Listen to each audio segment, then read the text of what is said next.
In our last journey, we uncovered a forgotten truth. That sound is not just heard, it is felt. It heals, realigns, awakens. We spoke of Egypt's chanting priests, India's sacred mantras, and the vibration of Om, the frequency of the cosmos itself. We explored how tuning forks, crystal bowls, and your very voice can unlock healing potential buried deep within your cells. But that was only the beginning, because the real mystery of sound healing goes even deeper.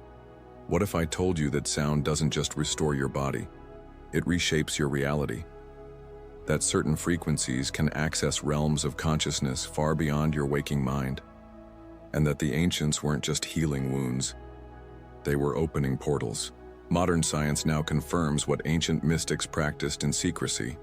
Your brain, your organs, your emotions are all entrained by vibration. Through sound, we can alter brainwave states, harmonize the heart's electromagnetic field, and even influence the quantum field around us. But here's what they didn't teach in temples or textbooks.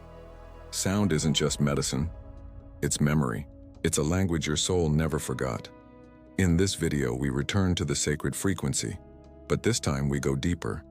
We'll explore how sound can trigger spiritual downloads, DNA recalibration, and even alter your perception of time. You've heard the tone.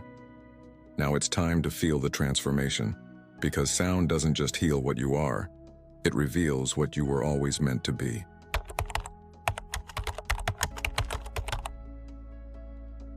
In our earlier exploration, we traced the roots of sound healing back to ancient Egypt, Vedic India, and the sacred sciences of Pythagoras.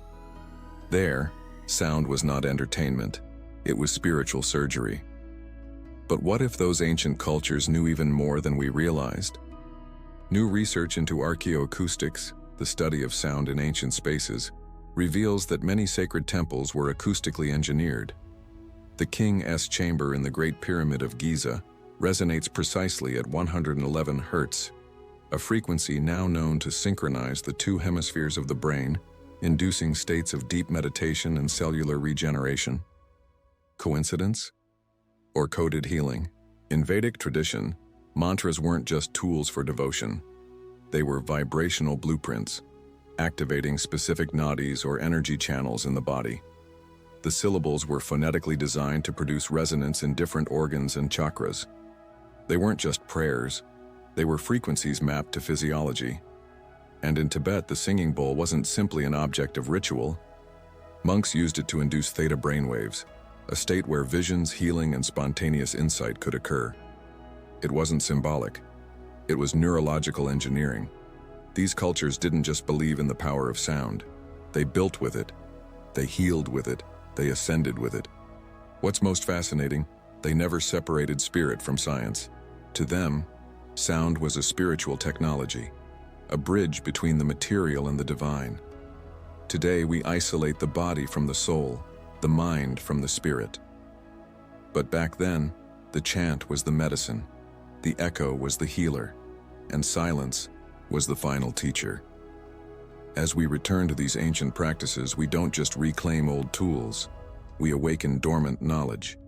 And this time, we have the language of neuroscience, quantum biology, and cymatics to explain what once could only be felt. So the question now becomes, if the ancients used sound to elevate consciousness, can we remember how?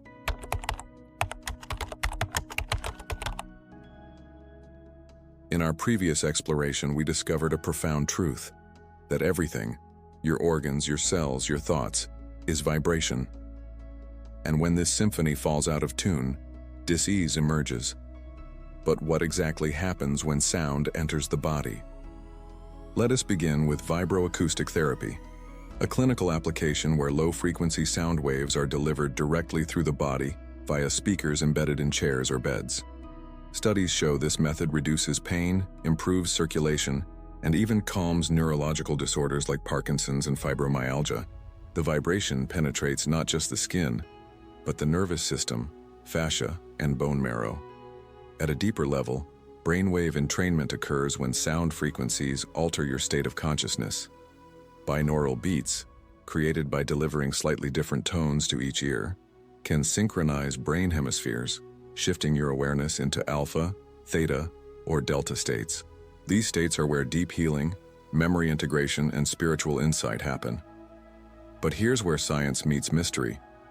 Your biofield, the electromagnetic field around your body, also responds to sound.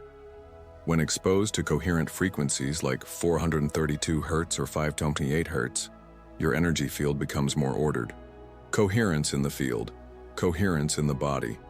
This isn't just vibrational balance, it's field restoration. Now combine this with the intentional use of vocal sound. When you chant or tone with emotion and visualization, you're not just making noise. You're programming water, cells, and consciousness. Remember, your body is over 70% water. And water, as shown by Dr. Masaru Emoto's experiments, structurally reorganizes in response to sound and intention. And the mystery deepens. Why do certain tones trigger tears, memories, or visions? Why do ancient seed syllables like lam, yam, or om activate specific chakras consistently across cultures and centuries?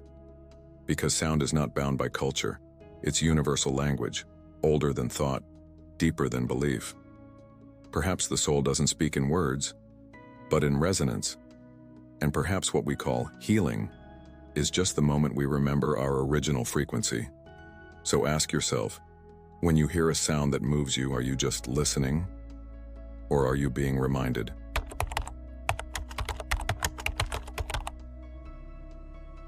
If sound is the ancient key to inner harmony, then how do we use it? You don't need a temple, a guru, or a set of crystal bowls to begin. The instruments are already within you and around you. Let's start with the most ancient, your voice. The voice is a direct expression of your inner vibration. When used with awareness, it becomes a sacred instrument capable of aligning your energy centers, calming your nervous system, and opening intuitive channels. One of the most accessible practices is toning, the prolonged vocalization of a sound sustained on the breath. Try this. Sit comfortably, close your eyes, inhale slowly, and as you exhale, vocalize the sound OM, not just with your lips, but with your entire being. Feel where the sound vibrates, in your chest, your throat, your skull. Let it carry you. Repeat this for several minutes. You'll notice something strange yet beautiful. A stillness arrives, not just mental but energetic. You are being tuned. Each chakra or energy center responds to a specific sound. Here's a simple guide. Lam for the root, grounding and security. Vam for the sacral, creativity and emotion. Ram for the solar plexus, power and will. Yam for the heart, love and compassion. Ham for the throat, expression and truth.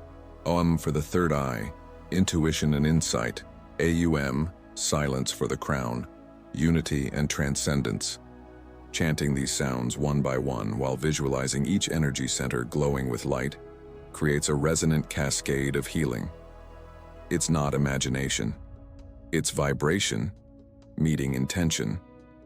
But sound healing isn't limited to the voice. Tuning forks, calibrated to specific frequencies, are now used in integrative medicine to stimulate acupuncture points and balance the body's energy fields. One powerful fork, tuned to 528 Hz, is known as the love frequency. It has been linked to DNA repair, cellular regeneration, and emotional release. When placed near the body, or even better, on certain points, it creates a field of coherence that your cells respond to instinctively. Another powerful method is sound bathing, using instruments like crystal singing bowls, gongs, or Himalayan bowls.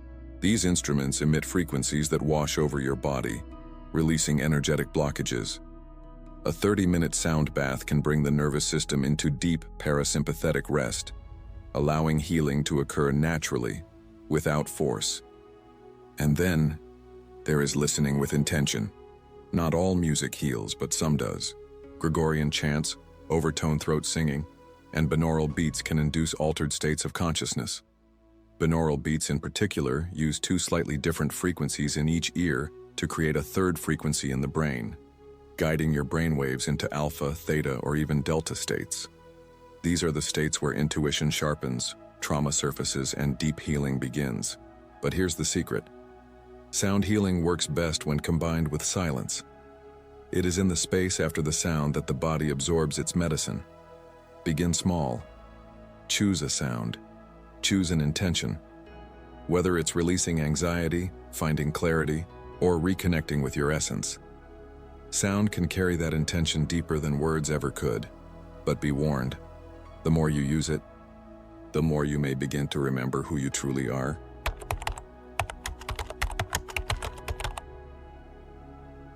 We began this journey with a simple yet radical idea.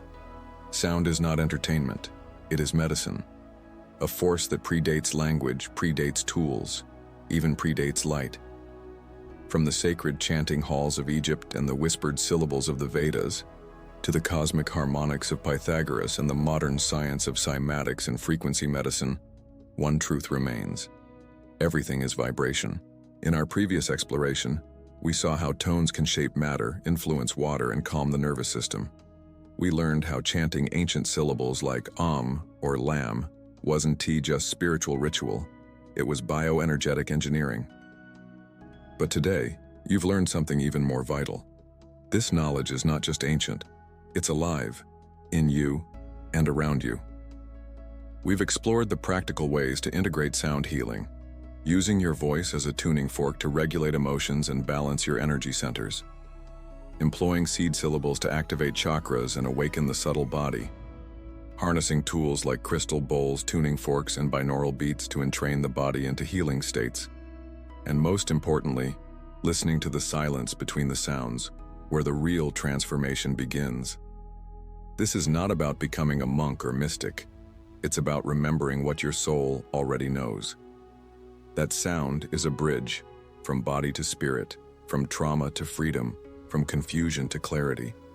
Ask yourself, why does a certain piece of music make you cry without warning? Why does a chant feel familiar, like you've heard it 1,000 lifetimes ago? Why does your voice shake when you speak your truth? Because sound doesn't just reach the ear.